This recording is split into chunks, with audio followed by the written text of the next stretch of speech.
ವಾರಗಳ ಕಾಲ ಬಜೆಟ್ ಅಧಿವೇಶನ ನಡೆಯಲಿದೆ. 3ನೇ ದಿನಾಂಕದಿಂದ ಅಧಿವೇಶನ ಆರಂಭವಾಗಲಿದೆ. ಮಾರ್ಚ್ 3ರಂದು ರಾಜ್ಯಪಾಲ ಗೆಹ್ಲೋಟ್ ಭಾಷಣ ಮಾಡಲಿದ್ದಾರೆ. ಇನ್ನು ಅಧಿಕೃತವಾಗಿ ಈ ರೀತಿಯಾಗಿ ರಾಜ್ಯ ಸರ್ಕಾರ ಘೋಷಣೆಯನ್ನ ಮಾಡಿದೆ. ಮಾರ್ಚ್ 7ರಂದು ರಾಜ್ಯ ಬಜೆಟ್ ಮಂಡನೆಯಾಗಲಿದೆ. ಕರ್ನಾಟಕ ವಿಧಾನಮಂಡಲ ಅಧಿವೇಶನಕ್ಕೆ ಸಮಯ ನಿಗದಿಯಾಗಿದೆ. ಮಾರ್ಚ್ 3ರಿಂದ ವಿಧಾನಮಂಡಲ ಅಧಿವೇಶನ ಶುರುವಾಗಲಿದ್ದು ಮಾರ್ಚ್ 7ರಂದು ರಾಜ್ಯ ಬಜೆಟ್ ಮಂಡನೆಯಾಗಲಿದೆ. ಇನ್ನು ಈ ಬಗ್ಗೆ ಅಧಿಕೃತವಾಗಿ ಘೋಷಣೆಯನ್ನ ಮಾಡಿದ್ದಾರೆ ಸಿಎಂ ಸಿದ್ದರಾಮಯ್ಯ. ಮಾರ್ಚ್ 7ರಂದು ನಾನು ಬಜೆಟ್ ಅನ್ನ ಮಂಡಿಸ್ತೇನೆ ಅನ್ನೋದಾಗಿಯೂ ಕೂಡ ಹೇಳಿಕೆಯನ್ನ ನೀಡಿದ್ದಾರೆ.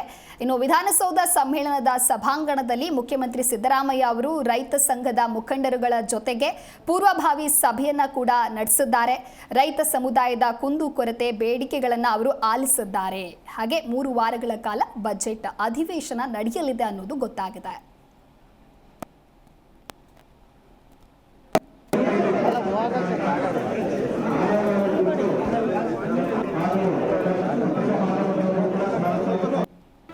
ಜಿ ಕನ್ನಡ ನ್ಯೂಸ್ ಈಗ ನಿಮ್ಮ ಮನೆಯಲ್ಲೇ ನೋಡಿ. ಎಲ್ಲ ಕೇಬಲ್ಗಳಲ್ಲಿ ಈಗ ಲಭ್ಯ.